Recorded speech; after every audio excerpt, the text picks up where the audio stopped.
माय माऊली नमस्कार. विविध कथासार ग्रंथमधून आज आपण श्री वाल्मिकी कृत संपूर्ण रामायण अभिवाचन करत आहोत. लाभ घ्या, लाभ द्या. चला तर सुरुवात करूया. भाग 27. आजपासून किष्किंधा कांड सुरू होत आहे. श्री गणेशाय नमः. श्री चंद्राय नमः. मागील भागावरून आजपासून किष्किंधा कांड सुरू. पंपा सरोवराच्या भोवताली खुललेले वसंत ऋतूतले सौंदर्य बघून रामाच्या मनात सीतेसह घालवलेल्या प्रेमळ सहवासाच्या स्मृती जागृत झाल्या. त्यामुळे त्यांचा दिव्य शोक अधिकच तीव्र झाला. राम सतत सीतेचाच विचार करत होते आणि त्यांना राहून राहून चिंता वाटत होती की आपल्याशिवाय ती कशी जगू शकेल. राम आर्ततेने शोक करू लागले. लक्ष्मणा, हा चैत्र महिना आहे. नितळ निळसर पाणी असलेले हे तळे किती खोलवर आहे, किती सुंदर आहे. फुलांनी बहरलेले सर्व वृक्ष सुंदर दिसत आहे. त्यांच्या पाकळ्या खाली गळून पडल्याने अरण्यातील सुंदर हिरवागार गालीच्या सुशोभित झाला आहे. असा हा प्रेमाचा ऋतू आहे. तथापि सीतेशिवाय आयुष्य निरर्थक वाटते आहे. तिची संगत असताना ज्या गोष्टी आनंददायक वाटत होत्या त्याच आता यातनात येत आहेत. जेव्हा कोकिळेचे कुंजन कानी पडते तेव्हा मला तो सीतेचाच मधुर स्वर वाटतो. लाटांबरोबर हलणारी गुलाबी कवळे पाहिली की सीतेच्या डोळ्यांची आठवण येते. वाऱ्यावरची हळूवार सुगंधी झुळूक मला सीतेच्या मधुर गंधित श्वासाची आठवण करून देते. लक्ष्मणा, हा क्रूर वसंत मला असह्य यातना देत आहे, कारण सीतेशिवाय मी अधिक काळ जगू शकणार नाही. तू अयोध्येला जावे, भरताची सेवा करावी. मी येथे राहीन, आपल्या जीवनाची इतिश्री करेन. रामाच्या मनात थोडीशी आशा जगविण्याचा प्रयत्न करीत लक्ष्मण उतरले. प्रिय बंधू, सीता जिवंत नाही असे समजण्याचे काही कारण नाही. रावण कुठेही असो, अगदी स्वर्गात, पृथ्वीवर, महासागरात, पाताळात, आपण त्याला शोधून काढू. त्याला दड्डित करून आपला क्रोध शांत करू. ही अर्थहीन खिन्नता मनातून काढून टाका. सीतेचा शोध घेतल्यावर तुमचे मन केंद्रित करा. मनापासून केलेल्या प्रयत्नामुळेच आपण यशस्वी होऊ, शोक करण्याने नाही. लक्ष्मणाकडून सांत्वनेचे शब्द ऐकल्यावर राम शांत झाले. बोलत बोलत ते ऋष्यमुख टेकड्यांच्या जवळ पोहोचले. काही अंतरावर सुग्रीवाने राम आणि लक्ष्मण यांना जवळ येताना पाहिले. ते वादीचे मित्र असावेत असा संशय आल्याने सुग्रीव अतिशय भयभीत झाला. त्याने व त्याच्या सहकार्याने त्वरित मतंग ऋषींच्या मांत्रिक संरक्षणाखाली असलेल्या त्यांच्या आश्रमात आश्रय घेतला. परंतु एवढी सुरक्षा असूनही सुग्रीव इतका बेचैन भयभीत झाला होता की तो एक क्षणही स्वस्थ बसू न शकल्याने एका टेकडीवरून दुसऱ्या टेकडीवर भटकत होता. विचलित झालेल्या आपल्या स्वामींना हनुमान म्हणाला, वालींचा हा जो तुम्ही मानसिक धसका घेतला आहे त्याचा त्याग करा. चंचल मनोवृत्तीचे वानर असल्याने तुम्ही घाईघाईने असा निर्णयाप्रत येता की काळजीपूर्वक विचार केला असता ते निश्चितच बाजूला सारले गेले पाहिजे. सुग्रीव उत्तरला, ते वालीचे हस्तक असोत वा नसो, ते दोघे नक्कीच भीतीदायक आहेत. खरोखर ते दोन योद्धे देवी देवतांच्या प्रमुखांसारखे दिसतात आणि त्यांच्याकडे धनुष्य तलवारी आहेत. वाली निश्चितच अगदी लबाड आहे आणि त्याचे अनेक मित्र आहेत. म्हणून ही माणसे येथे कशासाठी आली आहेत याचा तू शोध घ्यावास अशी माझी इच्छा आहे. त्याचे नीट काळजीपूर्वक निरीक्षण कर. त्यांचे बोलणे, हावभाव समजून घे. ते कोण आहेत, त्यांना काय हवे ते शोधून काढ. तू त्यांच्या उपस्थितीत हेतुपूर्वक माझे गुणगान केलेस तर ते मित्र आहेत की शत्रू हे तुझ्या लक्षात येईल. हनुमानाचे मन इतके वानराप्रमाणे शंकेखोर होते, म्हणून त्याने आपले खरे रूप लपविले. राम लक्ष्मणाबरोबर समोर तो एका साधूच्या वेशात आला. साष्टांग नमस्कारून झाल्यावर हनुमान म्हणाला, हे महानवीरांनो, आपल्यासारखी उन्नत व्यक्तिमत्वे या अशा निर्जन प्रदेशात कशासाठी आली आहेत हे कृपया सांगावे. तुम्ही जरी तपस्व्याच्या वेशात असलात तरी तुमची बलवान शरीर यष्टी सांगते की तुम्ही योद्धे आहात. ज्यांना त्यांच्या वडील बंधू वालीने हद्दपार केलेले आहे अशा सुग्रीवाचा मी मंत्री असून माझे नाव हनुमान आहे. मी वायुपुत्र असून माझ्या इच्छेनुसार मी कोठेही जाऊ शकतो. मला हवे ते रूप धारण करू शकतो. सुग्रीवाने मला आपल्याशी मैत्री करायला, आपले आदरातिथ्य करायला पाठवले आहे. त्यावर राम लक्ष्मणाला म्हणाले, आपण त्याच्या शोधात होतो त्या उमद्या राजाचा, सुग्रीवाचा हा मंत्री हनुमान होय. तो अतिशय शालीन दिसतो, काव्यमय बोलतो. त्याचे डोळे, अवयव, त्यांची वृत्ती, हावभाव यात कशातच टप्पीपणा वा राग येण्याजोगे काही दिसत नाही. त्यांच्याकडे गंभीरता, आत्मविश्वास, शक्ती आहे. त्याचप्रमाणे त्यांच्या संभाषणातून हृदय आवाज, बुद्धिमत्ता यांचा प्रगल्भ समन्वय दिसून येतो. शत्रूलाही त्याच्या शब्दांची भुरळ पडेल. लक्ष्मणा, ज्या प्रसंगामुळे आपल्याला येथे यावे लागते त्या प्रसंगाबद्दल कृपा करून हनुमानाला सांग. लक्ष्मण उत्तरले, तुमची भेट झाली हे आमचे सुदैवच होय. आम्ही सुग्रीवाचा शोध घेतच होतो. त्याच्याशी मैत्रीची युती करायला आम्ही उत्सुक आहोत. हे राम, महाराज दशरथाचे पुत्र, मी लक्ष्मण रामाचा धाकटा बंधू. आमच्या पित्याने रामांना राजसिंहासनाचा वारस म्हणून राज्याभिषेक करायचे ठरवले, पण राजकीय गुप्त कारस्थानामुळे रामांना वनवासात पाठवले गेले. अशातच रामाच्या प्रिय पत्नी सीतेचे राक्षस रावणाने अपहरण केले. दुःखी होऊन आम्ही अरण्यात सीतेचा शोध घेत आहोत. इकडे तिकडे भटकताना आम्हाला कबंद नावाचा एक भयानक राक्षस भेटला. त्याला ठार करून आम्ही त्याची एका भयंकर शापातून मुक्तता केली. त्याच्या बदल्यात स्वर्गाला जात असताना त्याने आम्हाला सुग्रीवाशी मैत्री करण्याचा सल्ला दिला. म्हणूनच आम्ही येथे आलेलो आहोत. तुम्ही आणि तुमच्या राजासाठी जे हितकारक असेल ते सर्व काही करायला आम्ही तयार आहोत. लक्ष्मण हनुमानाला आपल्या दशा सांगत होते. तशा त्याच्या स्वरात, अश्रू भरल्या डोळ्यात त्यांची आंतरिक वेदना प्रतिबिंबित झाली होती. हे बघून हनुमान उतरला. आपल्याप्रमाणे सुग्रीवही राज्यहीन पत्नीहीन झाले आहेत. सीतेला शोधण्याच्या मोहिमेत ते आणि त्यांच्या अनुयायी तुम्हाला मदत करतील अशी मला खात्री वाटते.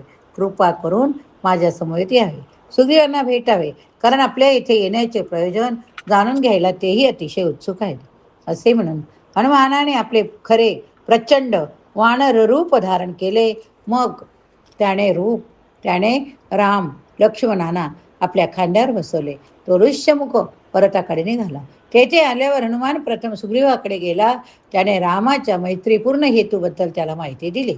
या ऐकून समाधान झालेल्या सुग्रीवाने साधूचे रूप धारण केले. तो राम लक्ष्मणांना भेटायला बाहेर आला. सुग्रीव जसा समोर आला तसा त्याने आपल्या मैत्रीचा हात पुढे केला. रामानेही आनंदाने आपल्या मैत्रीचा हात पुढे केला. भावपूर्णतेने वानर प्रमुखाला आलिंगन दिले. त्यानंतर दोन मित्रांचे औपचारिकरित्या मिलन व्हावे म्हणून हनुमानाने राम आणि सुग्रीवामध्ये पवित्र अग्नी प्रदीप्त केला.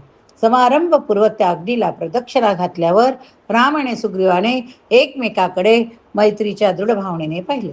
सुग्रीव म्हणाला, प्रिय रामा, आजपासून तुमचे सुख हे माझे सुख, तुमचे दुःख ते माझे दुःख, तसेच माझे सुख दुःख ते तुमचे सुख दुःख होय. नंतर सुग्रीवाने फुलांनी बहरलेली एक फांदी रामांना बसण्यासाठी जमिनीवर ठेवली व हनुमानाने लक्ष्मणासाठी एक फांदी ठेवली. सर्वजण बसल्यानंतर सुग्रीवाने स्पष्ट केले, प्रिय रामा, माझा भाऊ वाली याच्या भीतीने मी माझे आयुष्य सतत चिंतित व्यतीत करीत आहे.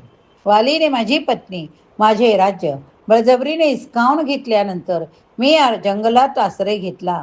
तथापि कोणत्याही क्षणी माझा भाऊ मोठा येईल आणि माझ्यावर हल्ला करेल या भीतीने मी सतत धास्तावलेला असतो. मला एक क्षणभरही शांती लाभत नाही. राम हळूवार स्मित करीत म्हणाले उतरले, शेवा हे मैत्रीचे खरे फळ आहे. म्हणून वालीला मार्गातून काढून टाकणे, तुला तुझे राज्य पत्नी परत मिळवून देणे हे माझे कर्तव्य आहे. यावर सुग्रीव म्हणाला, हनुमानाने मला तुमच्या वनवासाबद्दल, तुमच्या पत्नीच्या अपहरणाबद्दल सांगितले आहे. एक मित्र म्हणून मी शपथ घेतो की ती स्वर्गात असली, पृथ्वीवर असली, या पाताळात असली तरी तिला परत मिळविण्यासाठी मी तुम्हाला मदत करीन. हे राम, मला खात्री आहे की एक प्रबळ राक्षस तिला नेत असतात ना. राम राम असे ओरडत असलेल्या सीतेला मी पाहिले आहे. या टेकडीच्या माथ्यावर माझ्या सहकार्यासमोर बसलेला मी तिला दिसलो. तिने आपले उत्तरीय व माझी काही रत्ने फेकली. नंतर आम्ही ती गोळा करून ठेवली. राम या वस्तू पाहायला आतुर झाले. त्यांनी त्या आणायला सुग्रीवाला सांगितले. सुग्रीवाने त्या वस्तू जेथे ठेवल्या होत्या त्या गुहेत जाऊन त्या आणल्या, रामाच्या हाती दिल्या. तत्क्षणीच ते वस्त्र आणि अलंकार ओळखून राम उद्गारले, हे प्रियतमे. त्यांच्या कमल नयनातून अश्रू वाहू लागले. राम आणि दुःखाने शोक करू लागले. त्यांची शुद्ध हरपली. नंतर भानावर येत राम लक्ष्मणाला म्हणाले, हे लक्ष्मणा, हीच आभूषणे सीता घालत असे, तू यांना ओळखतोस ना. लक्ष्मण उतरले. सीतेच्या पावलांच्या वर मी कधीही नजर उचलून पाहिले नाही, त्यामुळे हे वस्त्र तिचेच का हे मी जाणून सांगू शकणार नाही. तथापि तिचे पैंजण मी ओळखू शकतो, कारण रोज सकाळी मी तिचे चरण कमल वंदित असे.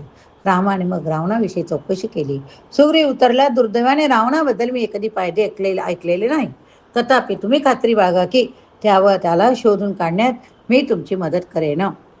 राम, प्रिय पत्नीच्या विरहाबद्दल वास्तव शोक करू नका. फक्त दुःख करून कुणीही सुखी होत नाही.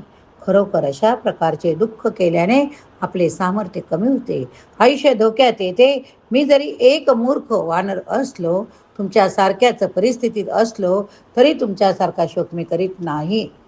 सुग्रीवाचे शब्द ऐकून राम काहीसे शांत झाले. त्याने सुग्रीवाला पुन्हा एकदा आलिंगन दिले. ते दोघे आरामात एकत्र बसले. नंतर सुग्रीवाने वालीबद्दलच्या भयाचा विषय काढला. राम म्हणाले, हे सुग्रीवा, आजच्या आजच मी वालीचा वध करीन, त्याबद्दल खात्री बाळग. तथापि प्रथम तुम्हा दोघा भावांमध्ये हे शत्रुत्व वाढले कसे, हे मला जाणून घेऊ दे.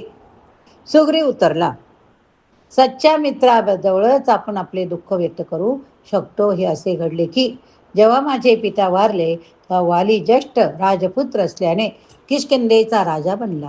मी त्याचा सेवक म्हणून त्याच्या सेवेत मग्न झालो. यापूर्वी मय दानवाच्या पुत्र मायाविषयी एका स्त्रीवरून वालीचे शत्रुत्व निर्माण झाले होते. त्यानंतर एके रात्री जेव्हा सर्वजण झोपी गेले होते, तेव्हा मायावी किष्किंधेला आला. वालीला युद्धाचे आव्हान देऊ लागला. जरी वालीला त्याच्या अनेक पत्न्यांनी मी थोपडविण्याचा प्रयत्न केला, तरी संतापलेल्या वाली आपल्या प्रतिस्पर्ध्याशी लढायला प्रासादाच्या बाहेर लावला. मी भावाच्या पाठोपाठ बाहेर पडलो. जेव्हा मायावी राक्षसाने आम्हाला पाहिले, तेव्हा तो घाबरला, पळून गेला. आम्ही मायावीचा पाठलाग केला. रानटी झुडपांनी झाकलेल्या एका खोल अंधाऱ्या गुहेत त्याने प्रवेश केला. वाली राक्षसाशी लढायला गुहेत शिरला. त्याने मला प्रवेशद्वारावर पहारा करायला सांगितले. त्यानंतर एक संपूर्ण वर्ष गेले. जरी मी तेथे प्रवेशद्वारावर पहारा करीत होतो, तरी मला माझ्या भावाच्या परतण्याचे काही चिन्ह दिसेना. अचानक मला त्या गुहेतून फेस मिश्रित रक्त पाझरलेले दिसले. अनेक राक्षसांचा आवाज ऐकू आला, पण मी माझ्या भावाचा आवाज ऐकला नाही. त्यामुळे असा निष्कर्ष काढला की वालीचा वध झालेला आहे. मग मी एका प्रचंड खडकाने गुहेचे तोंड बंद करून टाकले. माझ्या भावाच्या आत्म्यासाठी तर्पण केले. मग मला एकट्यालाच किष्किंधेला परतलेले पाहून मंत्रीगणाने मला राजसिंहासनावर बसवले. मी धर्मतत्वांना अनुसरून राज्य करू लागलो. काही कालावधी लोटल्यावर त्या राक्षसाची हत्या करून वाली किष्किंधेला परतला. सर्वांनाच अतिशय आश्चर्य वाटले.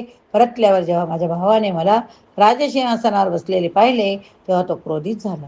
ताबडतोब त्याने सर्व मंत्रीगणांना साखळ्यांनी बांधून बंदिवासात टाकले. मी माझ्या भावाशी लढू शकलो असतो, पण त्यांच्याविषयीच्या आदरपोटी मी नतमस्तक झालो आणि तो शांत होऊन या आशेने राजमुकुट त्याच्या पायावर ठेवला. तथापि वालीचा क्रोध कमी झाला नाही. मला जोरदार शिव्या शाप देणे त्याने चालूच ठेवले. नंतर मुख्य नागरिकांना एकत्र बोलावून त्याने जाहीर केले, मायावी राक्षसाला मारण्यासाठी मी पृथ्वीच्या अंतर्भागात गेलो होतो. पूर्ण वर्षभर त्याचा शोध घेतल्यानंतरच मला तो सापडला.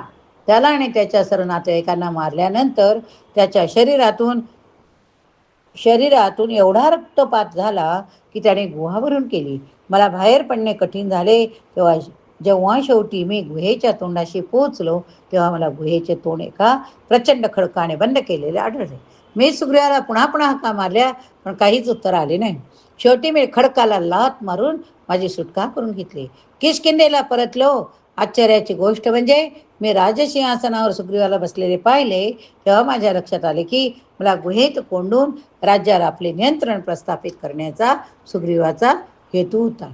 त्यानंतर वालीने माझ्या पत्नीसह माझ्या अधिकारातले जे जे होते ते सर्व काढून घेतले आणि केवळ नेसूच्या वस्त्रानिशी मला किष्किंधेतून हद्दपार केले. तेव्हापासून माझ्या जवळच्या मित्रांसह मी ह्या पर्वतावर राहत आहे. यावर राम उत्तरले, प्रिय सुग्रीवा, माझ्यावर विश्वास ठेव. मी वालीचा वध करीन, तुला तुझी पत्नी राज्य परत मिळवून देईन. रामाचे वचन ऐकूनही सुग्रीवाच्या मनात वालीची हत्या करण्या एवढे राम सामर्थ्यवान आहेत का, त्याबद्दल शंका होती. आपल्या मोठ्या भावाचे सामर्थ्य वर्णन करण्यासाठी त्याने पुढील कथा सांगितली. कुठली कथा सांगितली ते आपण पुढच्या भागात बघूया. या ठिकाणी हा भाग संपवूया. जय श्रीराम. जर श्रवण केले तर जय श्रीराम लिहायला विसरू नका. श्रीराम जय राम जय जय राम, श्रीराम जय राम जय जय राम, श्रीराम जय राम जय जय राम, श्रीराम जय राम जय जय राम.